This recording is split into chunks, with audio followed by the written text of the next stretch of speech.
여러분 한 주간 평안하셨습니까? 오늘은 설날이니까 다들 인사 한번 하시죠. 새해 복 많이 받으십시오. 설을 2번 하네요. 이제 다 같이 자리에서 일어나셔서 설날이며 주일 아침 하나님 앞에 예배드리겠습니다.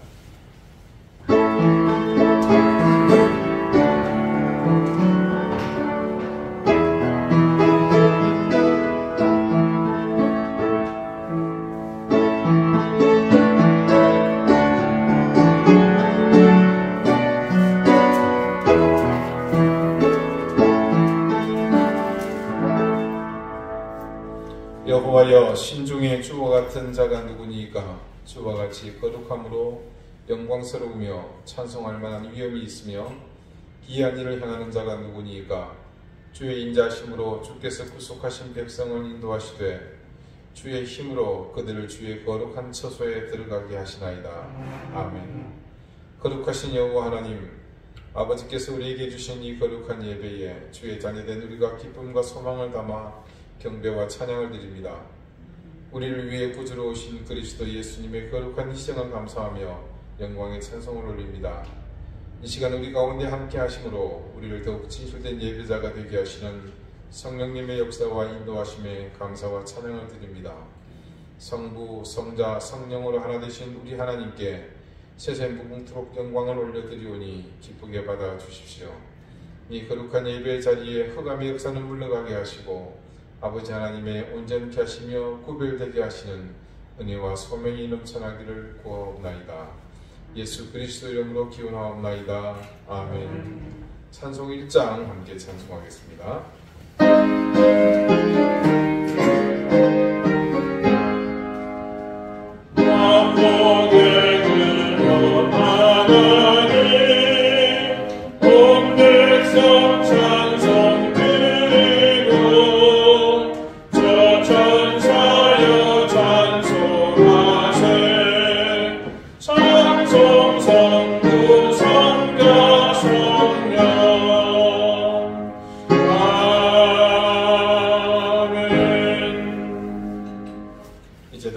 참여의 기도를 드리겠습니다. 하나님, 우리는 하나님께서 베푸시는 은혜가 아니면 단 한순간도 홀로 살 수 없는 연약하고 불완전한 존재입니다.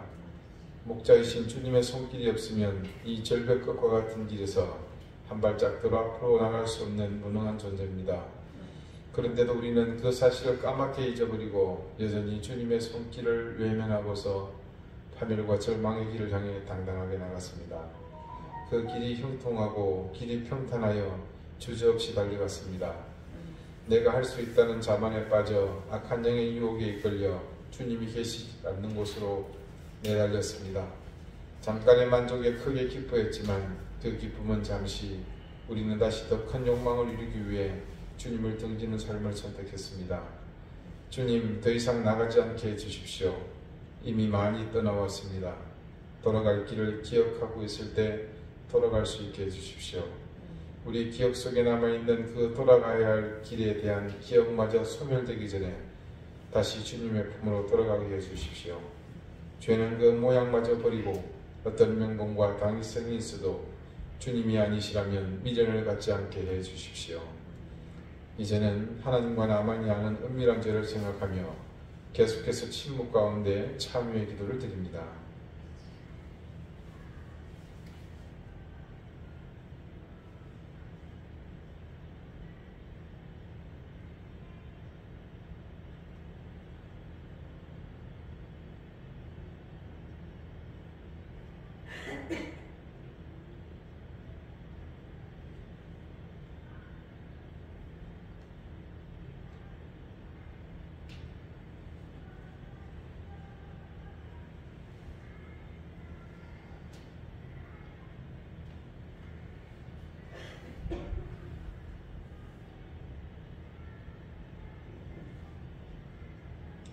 하나님께서는 자신의 부끄러운 죄를 솔직하게 고백하는 사람들에게 말씀하십니다. 다윗이 나단에게 이르되 내가 여호와께 죄를 범하였노라 하매 나단이 다윗에게 말하되 여호와께서도 당신의 죄를 사하셨나니 당신이 죽지 아니하려니와. 아멘. 이제는 사도신경으로 우리의 신앙을 고백하오니 나는 전능하신 아버지 하나님 천지의 창조주를 믿습니다. 나는 그의 유일하신 아들 우리 주 예수 그리스도를 믿습니다. 그는 성령으로 잉태되어 동정녀 마리아에게서 나시고 본디오 빌라도에게 고난을 받아 십자가에 못 박혀 죽으시고 장사된 지 사흘 만에 죽은 자 가운데서 다시 살아나셨으며 하늘에 오르시어 전능하신 아버지 하나님 우편에 앉아 계시다가 거기로부터 살아있는 자와 죽은 자를 심판하러 오십니다. 나는 성령을 믿으며 거룩한 공교회와 성도의 교제와 죄를 용서받는 것과 몸의 부활과 영생을 믿습니다. 아멘. 자리에 앉으시기 바랍니다. 이제 다 함께 성신을 교독하겠습니다. 성신은 교독문 76번 요한복음 1장입니다.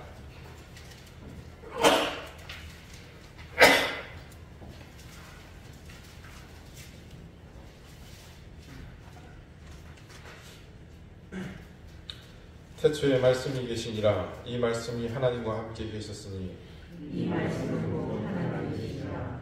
그가 태초에 하나님과 함께 계셨고 만물이 그로 말미암아 지은 바 되었으니 지은 것이 하나도 그가 없는 된 것이 없느니라. 그 안에 생명이 있었으니 이 생명은 사람들의 빛이라.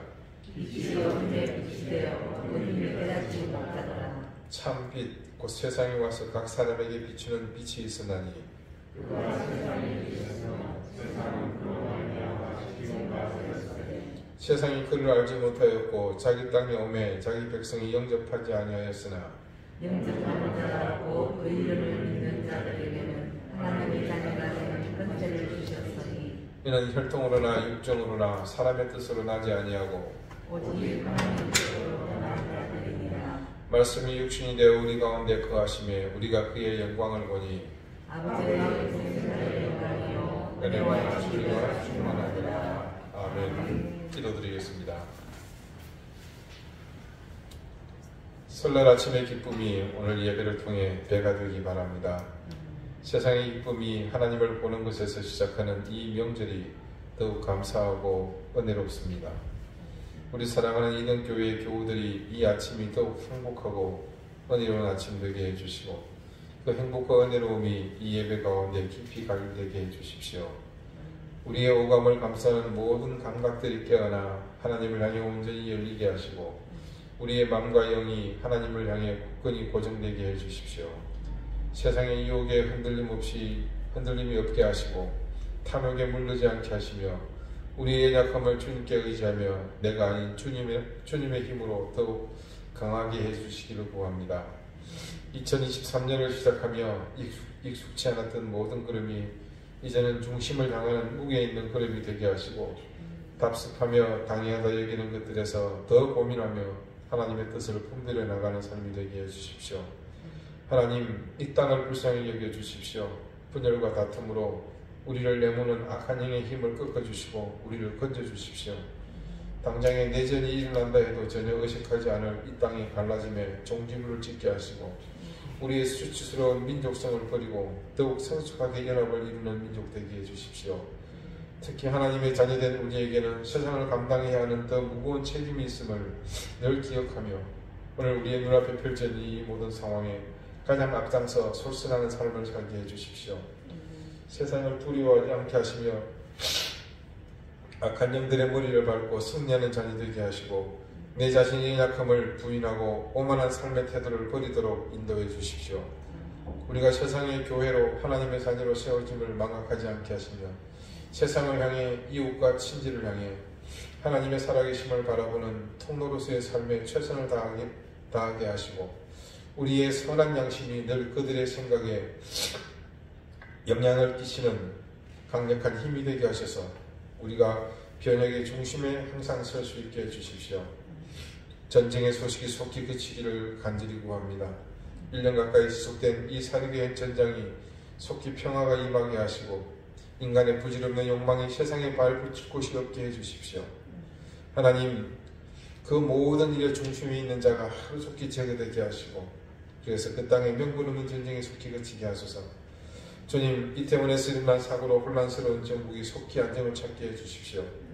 하나님의 창조 질서를 의지를 피며 동성애를 조장하고 헌법의 기본 정신을 무너뜨리려는 차별금지법을 입법하려는 그런 어두운 세력의 시도가 속히 무너지게 해주십시오. 사랑하는 우리 이등교회 모든 성도들 생업의 현장을 지켜주시고 무엇보다도 귀한 자녀들을 붙들어 주십시오. 병마를 이길 수 있게 도와주시고 작지만 우리의 힘을 모아서 하나님 이 모든 어려움을 극복하며 우리에게 하나님께서 예비하신 귀한 미래를 준비하게 해주십시오. 미얀마, 파키스탄, 특별히 이란의 여성들을 불쌍히 여겨주십시오. 어려움 속에서 이 추위가 두려운 이웃들을 하나님께서 긍휼히 여겨주십시오. 결손 가정들, 또 이주민들, 그리고 탈북민들과 외국인 근로자들, 한부모 밑에서 고생하는 자녀들, 부모 없이 하나님 또한 어려운 가운데 살고 있는 모든 이웃들, 그들을 기억하시고 하나님 이 겨울이 따뜻하게 지나갈 수 있도록 도와주십시오. 오늘 주님의 부름 앞에 머리 숙인 이 시간 주님께 드리는 이 예배를 기쁘게 받으시며 하늘의 신령한 은혜로 이 시간 우리에게 내려와 주십시오. 주님을 바라보고 주님을 구하며 은혜를 구하오니 주여 우리를 불쌍히 여겨주십시오. 예수 그리스도 이름으로 기도드립니다. 아멘.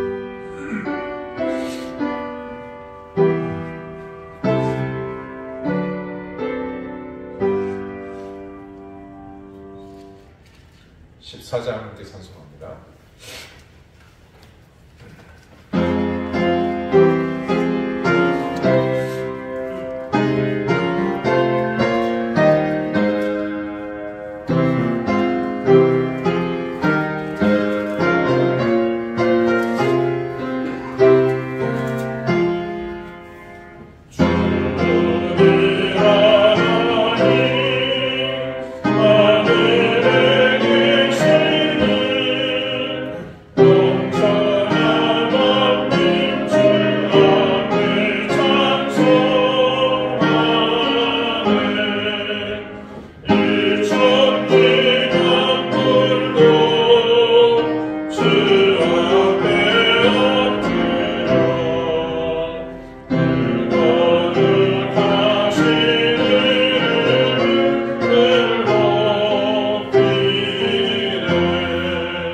오늘 하나님께서 우리에게 주시는 말씀은 구약성경 호세아 10장 4절에서 8절까지 말씀입니다. 구약 1264쪽입니다.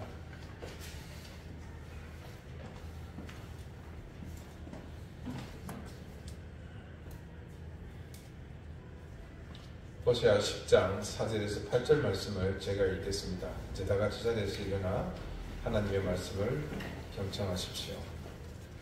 그들이 헛된 말을 내며 거짓 맹세로 언약을 세우니 그 재판이 바디랑에 돋는 독초 같으리로다. 사마리아 주민이 베다웬의 송아지로 말미암아 두려워할 것이라.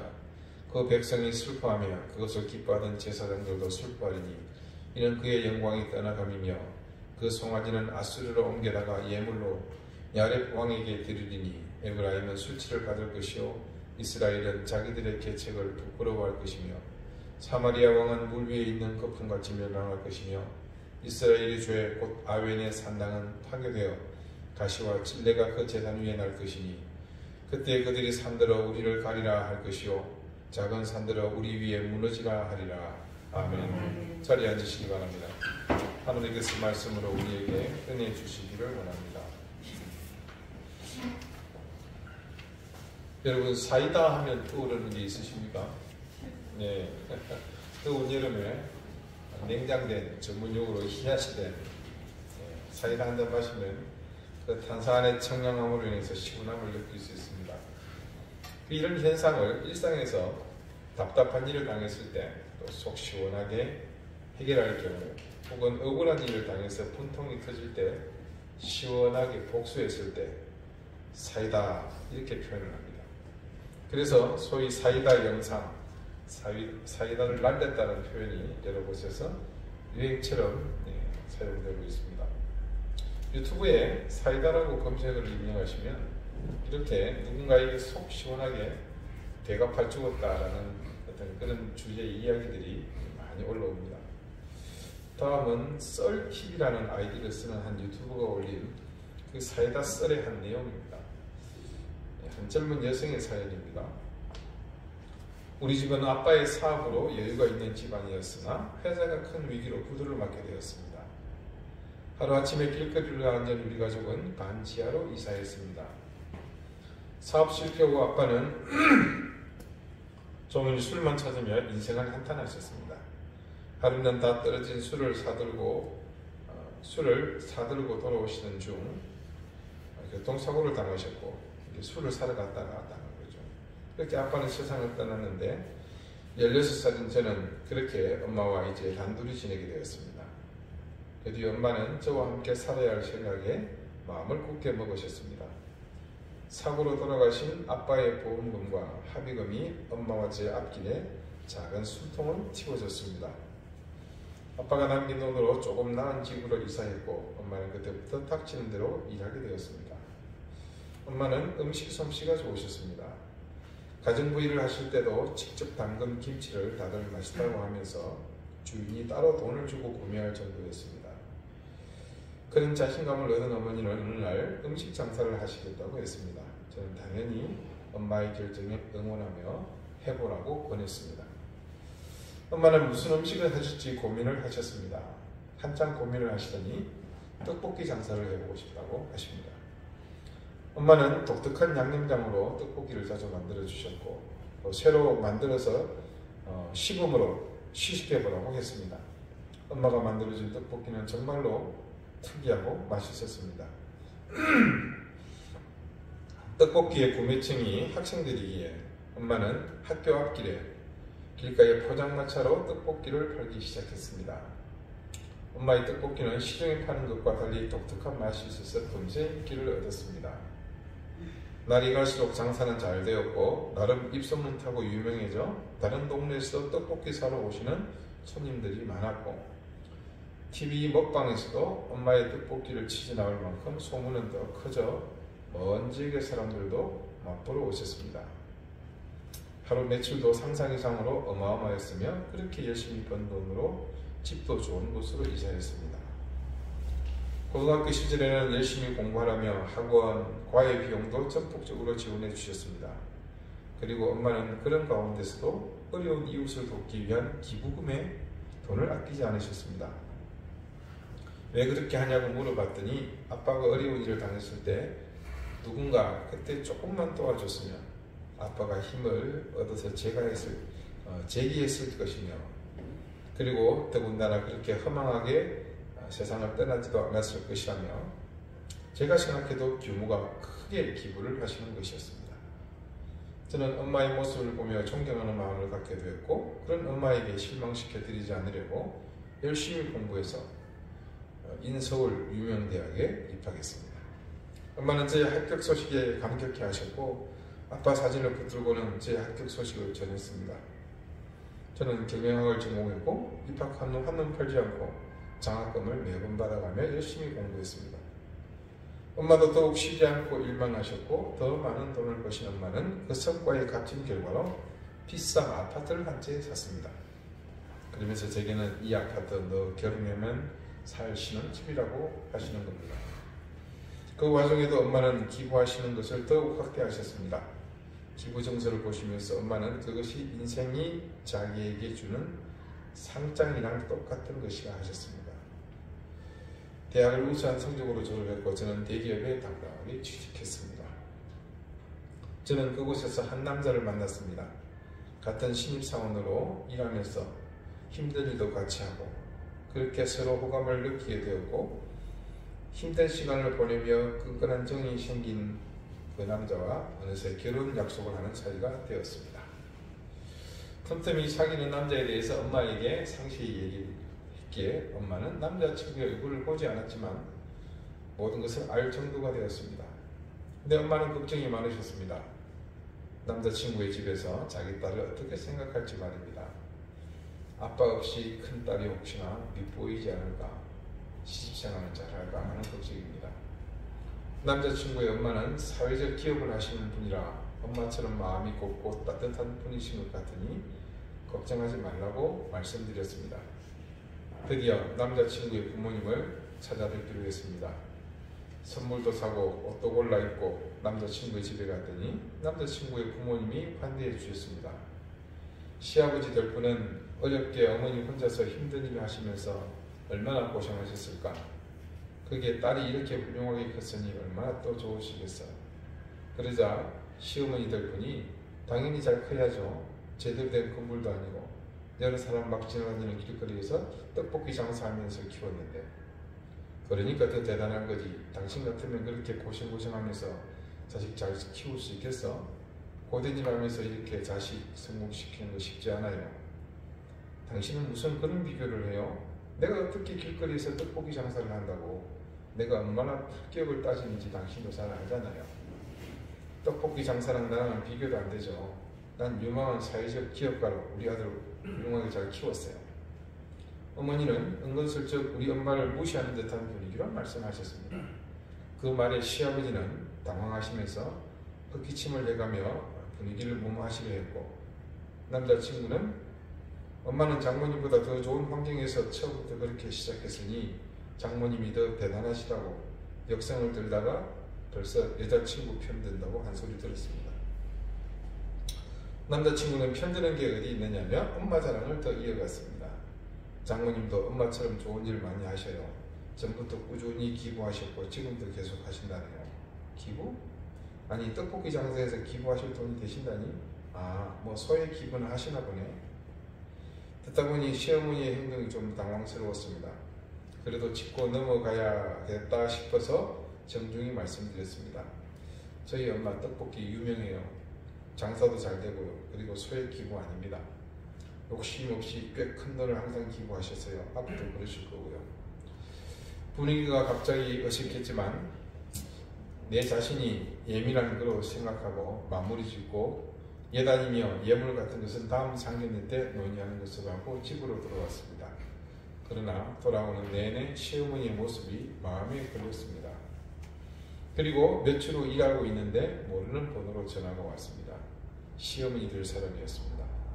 회사 근처 카페에 와 있으니 아들에게는 얘기하지 말고 혼자 몰래 자기에게 오라고 했습니다. 갔더니 남자친구 어머니는 다짜고짜 종이 한 장을 내밀더니 살펴보라고 하셨습니다. 이게 뭐냐고 묻자 보면 모르니 하여간 요즘 것들은 한 번에 못 알아먹어서 문제야. 보다시피 예물 목록이잖아. 내가 너희 집 수준 고려하고 100번 양보해서 딱 알맞은 수준으로만 적었다. 네 주제에 우리 아들이랑 결혼하려면 이 정도는 해야 하지 않겠니? 미리 예물 목록 건네주시려고 찾아오신 건가요?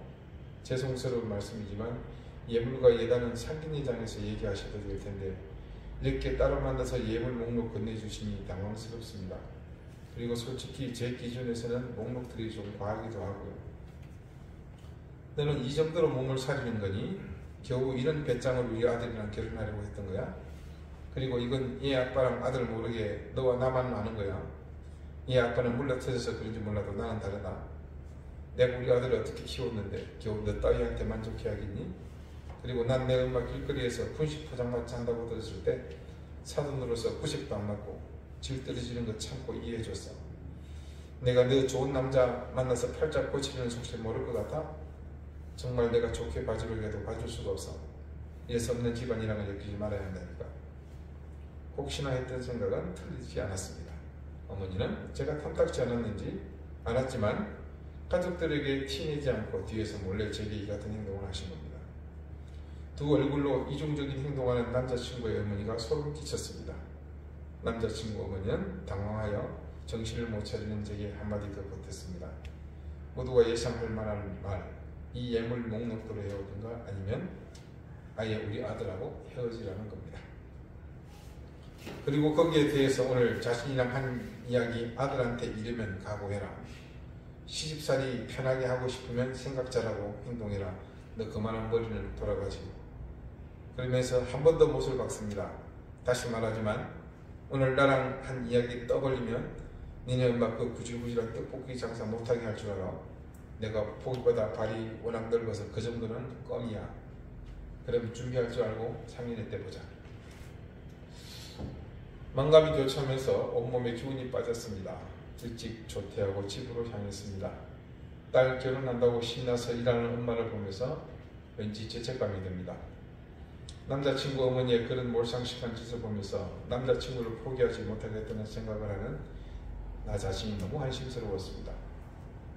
자기가 남자친구를 사랑하는 만큼도 엄마를 사랑하지 못해 이런 황당한 일을 받아들이고 그런 시어머니 밑에서 결혼생활을 하면서 불행하게 사는 딸을 엄마가 보도록 하려고 결심했다는 것이 죄스러웠습니다. 그때부터 마음을 독하게 먹고 남자친구와 헤어질 각오를 했습니다. 그런 여자에게 무시당할 이유도 없거니와 감히 엄마와 제 인생을 그렇게 싸구려처럼 매도하게 둘 수 없었습니다. 오늘 당한 이 수모 이제 상견례장에서 다 엎어버릴 생각을 합니다. 남자친구에게는 미안하지만 엄마와 나를 위해 이게 맞았습니다. 상견례 날이 되었습니다.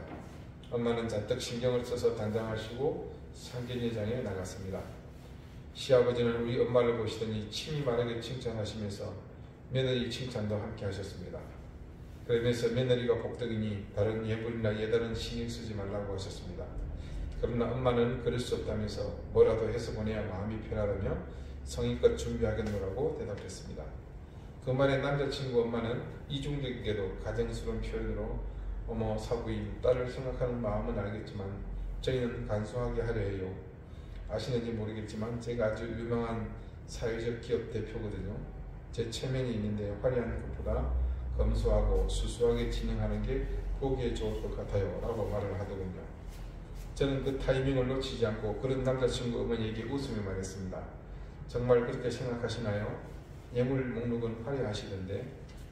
제 말의 분위기는 갑자기 갑분싸. 어른들 무슨 말씀인지 모르시죠? 갑자기 분위기 싸해진다. 줄여서 갑분싸. 다들 제가 무슨 말을 하는 건지 의동질했습니다. 저는 갖고 있던 예물 목록 종이를 펼쳐서 식탁 가운데 놨습니다.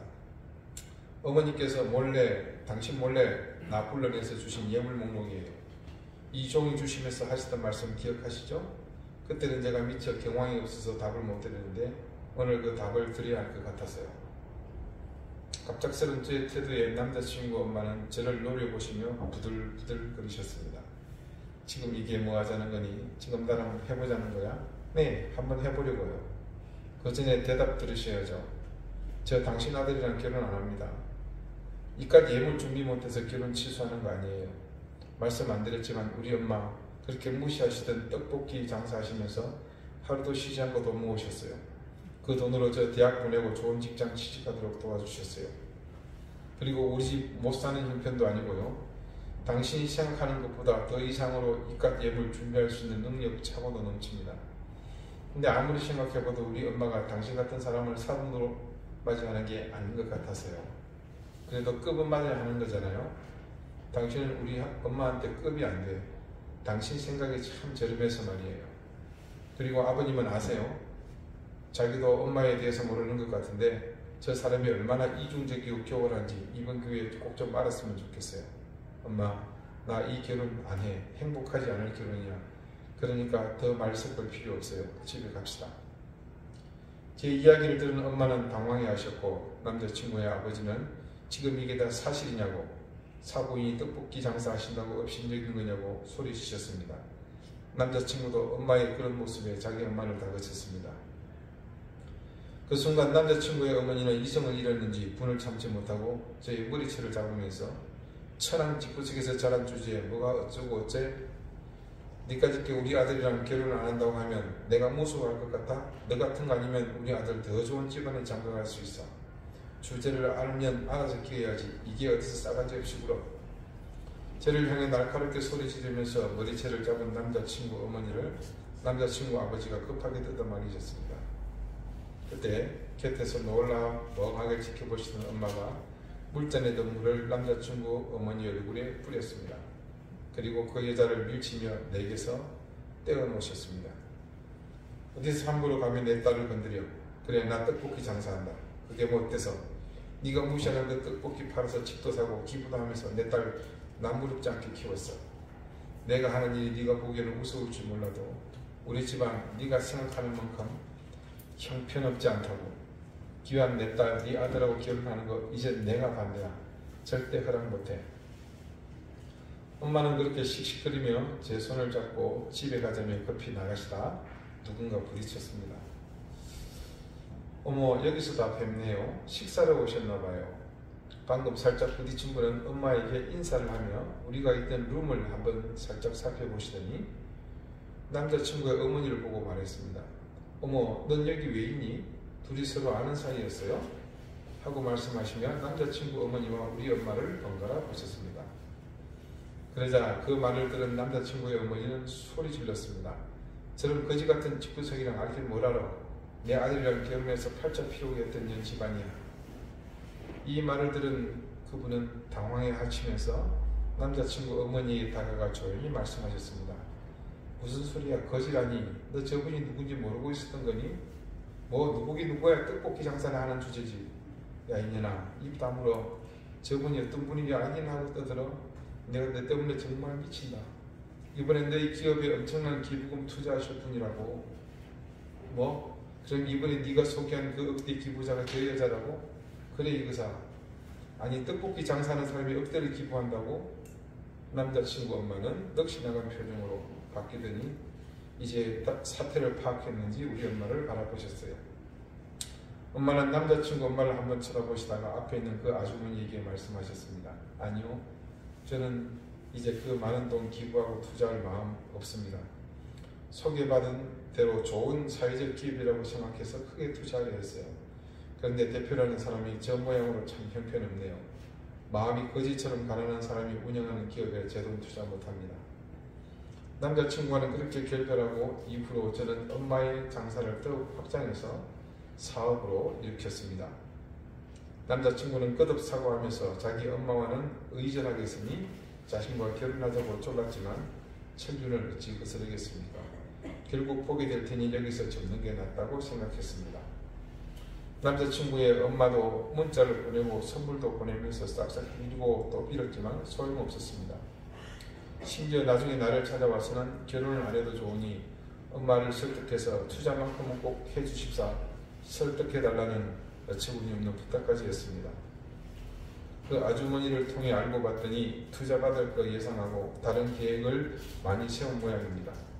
투자금이 많으니 정부 지원도 더 기대했고 다른 사업도 확장할 계획을 세웠는데 지금 투자가 철회되니 손해가 이만저만 아닌 모양입니다. 자, 사연이 좀 길긴 했지만 이것도 굉장히 많이 삭제한 겁니다. 이렇게까지 길게 될 줄은 몰랐어요. 어떻습니까? 속 시원한 내용이죠. 그런데 여기서 배울 게 있습니다. 제가 이 사연을 소개하면서 여러분에게 드리고 싶은 이야기입니다. 돈을 사랑하면, 그래서 그 돈의 힘을 의지하는 자는 반드시 더 많은 돈 앞에서 수치를 당할 때가 온다는 겁니다. 사실 이 유튜브의 내용을 검색해보면 그런 사회들이 참 많습니다. 자신의 알량한 재력을 믿고 의식되고 남을 무시하다가 나중에 무시한 그 사람이 자기보다 비교도 안 될 재력가라든지, 어떤 경우는 자기가 운영하고 있는 업체가 들어있는 그 건물주인 경우도 있더라고요. 오늘 본문 속에 그런 유사한 이야기가 있습니다. 사마리아 주민이 베다웬의 송아지로 말미암아 두려워할 것이다. 그 백성이 슬퍼하며 그것을 기뻐하던 제사장들도 슬퍼하리니 이는 그의 영광이 떠나갑니다 합니다. 자, 이 말씀을 조금 풀이하면 이렇습니다. 우선 베다웬, 여러분 혹시 기억하십니까? 예, 기억을 못하시는 것 같으니 저는 감사할 따름이고요. 앞서 우리 호시아 4장 15절에 이 본문입니다. 그때 등장했던 말로서 베델을 저주스럽게 부르는 그런 말이었죠. 벳, 집입니다. 엘, 하나님이죠. 하나님의 집입니다. 벳, 집, 아웬, 이거는 악하다, 죄를 지다 이런 뜻입니다. 이게 뭡니까? 죄의 집, 악함의 집으로 바뀐 거죠. 어디가요? 베델이요. 야곱이 하나님을 만나고 이곳이 하나님이 계신 곳이다 하고 베델이라 이름 지었던 하나님의 집을 그런 참혹한 집으로 만들었던 거죠. 왜 그렇게 되었느냐? 그곳에 분리 독립했던 북이스라엘의 초대 왕 여로보암이 송아지 우상을 세웠잖아요. 그 히스토리 기억나시죠?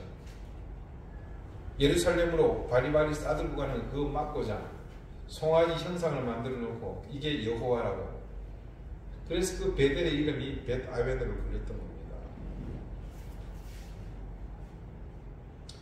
하나님의 집에 하나님이 아닌 송아지를 세워놨으니 그렇게 불릴 법도 합니다. 그렇게 자신들 입맛대로 북이스라엘이 따로 세워지면서 그곳에 송아지 우상을 세우고 그것을 여호와라 부르도록 했던 자신들의 자랑거리가 오늘 말씀을 보니까 두려워할 일이 생기고, 그래서 백성들이 슬퍼하고 제사장도 슬퍼할 일이 무에 있겠습니까? 말씀은 그 이유가 그 벳아웬의 영광이 떠나가서 그렇다고 증거합니다. 그리고 그 내용이 바로 6절에 있습니다. 북이스라엘을 침공한 아수르의 야렙 왕에게 그 소중하게 여기던 신주단지 금송아지를 예물로 바치게 된 겁니다. 그러니 자신들의 우상인 가짜 여호와가 그렇게 이방인에게 예물로 바쳐진 이 일이 그들에게 수치스러운 일이 되었다는 겁니다. 앞서 그 잘난치 않은 시어머니하고 같은 꼴이죠. 그들이 사랑하고 경배하는 여호와는 사실은 여호와 하나님이 아니라 자신들이 믿고 싶은 대상을 형상으로 만든 것입니다. 지난주 말씀드린 바알의 또 다른 형체 맘몬은 인간 욕망의 결과물이라는 사실이 여기서도 여실히 드러납니다. 우리가 살아계신 창조주 하나님을 경배하는 것은 우리 인생을 그분께 의탁하고 그분이 이끄시는 대로 우리의 삶을 살겠다는 그런 의미입니다. 하지만 이스라엘이 베델을 벳아웬으로까지 만들며 세운 그 금송아지 우상을 섬기는 것은 무엇을 따르는 삶이겠습니까? 그 자체가 인간의 우상, 자기 욕망의 대상이며 탐욕의 중심이다 보니 결국 그 생은 자기 탐욕의 지배를 받아서 종국에는 탐욕의 결과로 그렇게 이어질 멸망의 길로 나가는 것 외에 다른 어떤 길이 있겠습니까? 여러분, 우리 자신이 우리의 인생을 개척하는 것도 어렵고 힘든 일인데 하물며 그런 온전한 나 자신도 아니고 죄악으로 우리를 끌고 가는 강력한 힘, 탐욕에 지배당하는 삶이라면 그 삶의 결과를 우리가 뭘 기대할 수 있겠습니까? 우리는 이스라엘이 그랬던 것처럼 하나님이 아닌 것을 하나님처럼 경배하는 삶을 흔히 살아왔습니다. 우리의 신앙보다 앞선 것들이 모두 하나님이 아닌 것을 하나님처럼 경배했던 대상, 그게 속하는 모든 것들입니다. 그런데 앞선 그 사이다 썰에서 깨닫게 된 것처럼 하나님이 아닌 것을 주인 삼고 경배하는 사람은 반드시 그 숭배하는 것이 자신을 수치스럽게 만듭니다. 그런 사실은 오늘 말씀을 통해 깨닫게 된 것처럼 종국에는 더 큰 힘 앞에 굴복하는 그런 순간에 반드시 다다르기 때문입니다. 우리에게서 하나님의 자리를 대신할 정도라면 그 실체가 과연 어떤 것일까요? 우리에게서 하나님을 향한 시선을 빼앗을 정도면 절대 그것은 시시한 것들이 아닙니다. 우리의 눈과 귀를 멀게 하고 우리의 생각을 주장해서 바르게 판단하지 못하게 할 정도의 힘이 없다면 어떻게 하나님의 자리를 우리에게서 제쳐낼 수 있겠습니까? 그래서 가장 대표적인 대상인 재물과 권력, 힘은 언제나 사람을 좌지우지하는 강력한 힘이었습니다. 그들은 인간의 내면에 내재한 욕망을 깨우고 탐욕으로 그 생각을 가득 채워서 사람의 시선을 재물과 권력에 고정하게 했습니다. 그래서 결국은 그들의 노예가 되고 엉뚱한 주인을 섬기는 그 노예는 영원히 자유를 상실한 그 죄의 노예로 살다가 공동묘지에서 인생이 끝나도록 끊임없이 우리를 파멸로 멸망으로 떠밀었던 것이죠.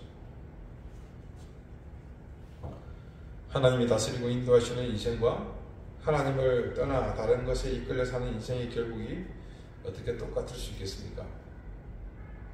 하나님을 떠난 모든 것이 죄이기에 그 결국은 죄의 열매를 맺는 것 그 이상 다른 어떤 것도 기대할 수 없는 인생인 겁니다. 여러분, 우리는 그런 상상을 한번 해볼 수 있죠. 우리에게서 하나님이 안 계시고 내 힘으로만 살아야 된다. 한번 그렇게 상상해 보십시오. 그것이 얼마나 끔찍한 일이며 심각한 일입니까? 그리고 그것이 얼마나 불행한 일인지 우리는 너무나 잘 압니다. 그런데 하나님에 대해서 무지함으로 인해 스스로 하나님을 버리고 내 욕망의 화신을 섬기고 경배하며 그 우상이 이끄는 대로 살겠다는 것은 한마디로 스스로 죽기를 작정하는 일과 무엇이 다르겠습니까? 오늘 본문의 말씀 7절과 8절을 봅시다. 사마리아 왕이 물 위에 있는 거품같이 멸망할 것이라고 합니다. 여러분, 거품도 거품 나름이죠. 물 위에 있는 거품은 아시겠지만 이게 생겼나 싶어서 쳐다보기가 무섭게 물길 한번 지나가면 사라져버립니다. 존재조차 규정할 수 없는 형편없는 거품입니다. 거짓으로 하나님을 속이고 백성을 속였던 우상 숭배의 지도자는 그렇게 생각해볼 가치도 없이 멸망하리라는 그런 말씀입니다. 그리고 이스라엘의 죄, 그들이 건국 초기에 베델에 세웠던 엘의 산당이 아니고 뭐의 산당입니까? 거짓과 죄와 참혹함, 아웬의 산당. 그 죄악과 파멸의 산당은 당연히 파괴될 것이고 그곳은 가시와 찔레가 그 재단 위에 날 것이라고 합니다. 실제로 파괴된 사마리아는 이후 이방인들이 이주해서 그 땅에 남은 이스라엘 백성과 섞여 살게 되었고 그들의 순수한 혈통이 흩어지게 되고 그 터전은 역사 속에서 그렇게 폐허로 남게 되었습니다. 여러분, 성경 말씀에 가시와 찔레라는 말이 여러 곳에서 나옵니다. 그때마다 공통적으로 그 가시와 찔레가 의미하는 바로 황폐하고 무너져버린 그런 것을 상징하는 상징물이었습니다. 그리고 그때 그들이 산들어 우리를 가리라 할 것이요 작은 산들어 우리 위에 무너지라 하리라. 무슨 뜻이겠습니까? 무엇을 가지고 무엇을 가리고 무엇을 넘어져 덮으라는 것이겠습니까? 예, 그렇습니다. 그렇게 허망하게 무너져버린 자신들의 수치를 큰 산이 가려주고 작은 산이 무너져서 덮어달라는 겁니다. 제가 2주 전에 말씀드렸죠. 그 나라, 그 민족 사람들도 우리처럼 뭘 중시한다고요? 명분과 체면을 중시한다고 말씀드리지 않았습니까? 그래서 성경에서 이들을 저주할 때 하나님께서 그런 말씀을 여러 곳에서 반복해서 말씀하십니다. 수치스러울 것이다. 수치를 말씀하십니다. 수차례 반복들을 말씀드리지만 사람은 그 속에 가득 채워진 그 생각대로 산다고 했습니다. 그래서 하나님으로 가득한 인생은 어디를 가다가 발만 삐끗해도 아이고 하나님 소리가 저절로 나옵니다. 그러나 하나님이 아닌 다른 것이 가득 채워진 인생은 채워진 것들이 순간순간 자신도 모르게 흘러나오게 됩니다. 아이고 내 돈, 아이고 내 돈, 아이고 내 땅, 아이고 내 새끼, 아이고 내 여러분, 우리 인생의 주머니를 무엇으로 채우든 그것은 그 인생의 주머니의 주인인 주인, 바로 우리 자신의 선택입니다. 이제 우리 인생의 주머니를 무엇으로 채워야 할지 선택은 자명해졌습니다. 여러분의 선택에 주저하지 마십시오. 당장에 그 주머니에서 무엇을 넣고 꺼내려고 또 무엇을 집으로 열어보면 여러분 인생 주머니에 들어있는 것들이 어떤 것인지 잘 보이실 겁니다. 여러분이 신앙의 눈으로 하나님 앞에서 쳐다보면 무엇을 버려야 할지 잘 보입니다. 하지만 방세되집니다. 그러다시 주머니 입구를 묶고 버릴 수도 있습니다. 그렇지만 그래도 포기하지 마시고 다시 열고 또 시도하십시오. 그게 수십 번, 수백 번이 되든 내게서 하나님이 제하라 하신 것이 있거든 그것을 제거하기 위해서, 그것을 뜯어내기 위해서 계속해서 시도하십시오. 여호와와 바알 사이에서 머뭇머뭇하다가 선지자들의 책망을 들은 이스라엘의 백성처럼 살지는 맙시다. 오늘은 설입니다. 1월 1일에 다짐하고 각오한 일이 한 달 정도의 10시간 동안에 어떻게 내 삶에 자리 잡았는지 핑계김에 참 점검해보기 좋은 그런 날입니다. 하나님이 아닌 허망한 것에 기울어져 있는 우리의 삶을 이제 다시 평가하고 바로잡읍시다. 하나님이 아닌 것을 선택한 인생이 맞을 결말은 자신을 수치스럽게 할 멸망의 길뿐입니다. 그러니 우리의 선택은 오로지 여호와 하나님 그리고 그분의 독생자 구주 예수 그리스도뿐입니다. 여러분의 인생 주머니를 무엇으로 채우시겠습니까? 그 고민 앞에서 주저하지 마시고 여호와 하나님 구주 예수 그리스도를 당당하게 선택하며 그것들로 채워 나가시는 인생이 되시기 바랍니다. 기도드리시겠습니다. 하나님, 우리는 일상을 하나님이 아닌 것들을 하나님처럼 섬기며 살았습니다. 물질을 사랑하고 힘을 숭배하고 권력을 바라보며 살았습니다. 오늘 말씀은 그렇게 하나님이 아닌 우상을 하나님처럼 섬기고 경배하며 살았던 북이스라엘의 무너진 모습을 또 보게 됩니다. 하나님이 아닌 것을 숭배하는 자들에게 기다리고 있는 것은 멸망으로 인해 당하게 될 수치밖에 없음을 깨닫게 되었사오니 우리의 인생이 그들과 같은 결말에 이르지 않도록 우리 인생 주머니를 하나님으로만 가득 채우게 해주십시오. 그래서 수치가 아닌 영광의 멸류관을 받아 쓰는 인생이 되게 해주십시오. 예수 그리스도 이름으로 기도드립니다. 아멘. 325장 함께 찬송합니다.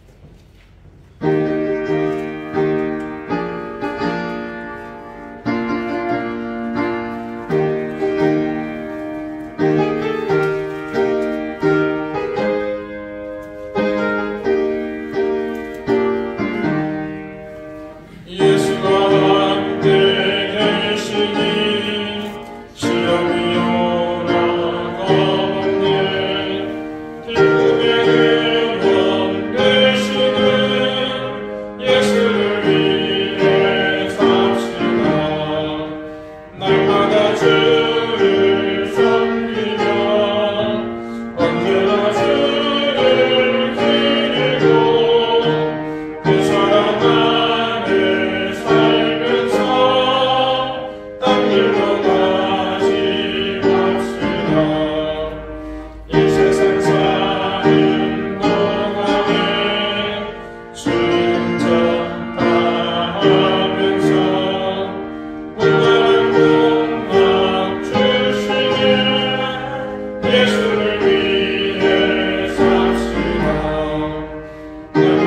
주를 섬기며 언제나 주를 기리고 그 사랑 아래 살면서 딴일로 가지 맙시다. 이 세상 친구 없어도 예수는 나의 친구니 불의를 버리고 예수를 위해 삽시다.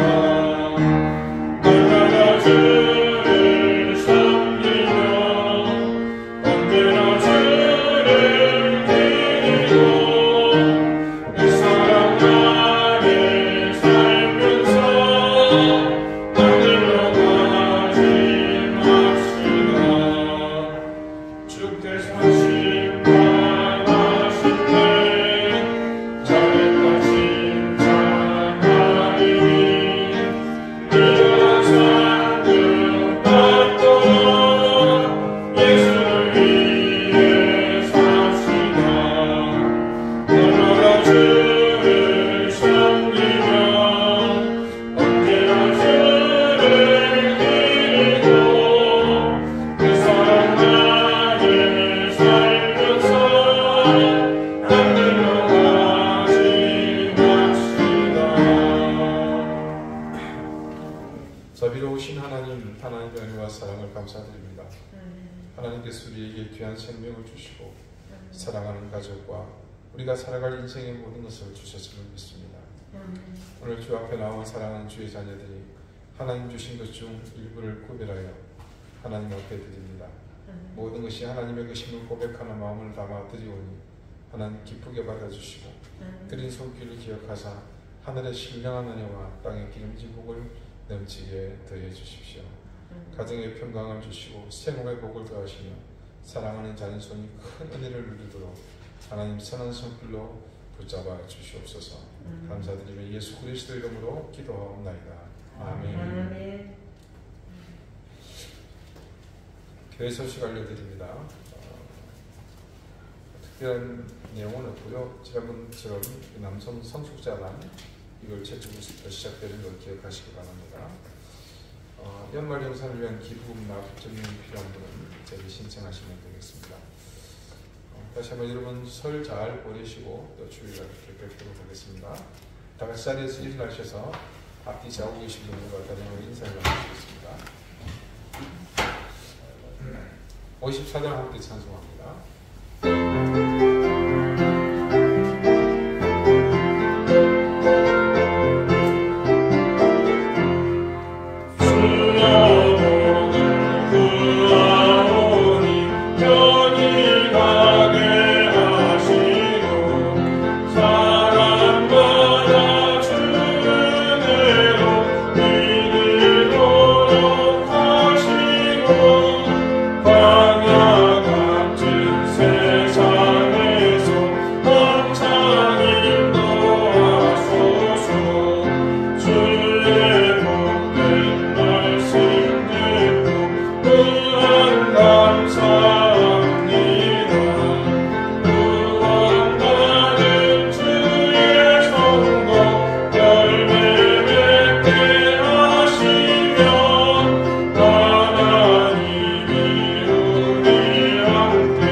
이제는 예수 그리스도의 은혜와 하나님의 사랑과 성령의 교통하심이 종국에 우리에게 수치를 남겨줄 허망한 것을 섬기는 것이 아니라 우리의 영광의 멸류관을 예비하신 그 하나님을 섬기며 살며 우리 인생의 주머니에 하나님 예수 그리스도 성령님을 채우며 살기를 소망하는 우리 사랑하는 이등교회 모든 성도들 머리 위에 저들의 가정과 생업과 주신 귀한 자녀들 위해 이제로부터 영원토록 항상 함께 하시기를 간절히 축원하옵나이다. 아멘.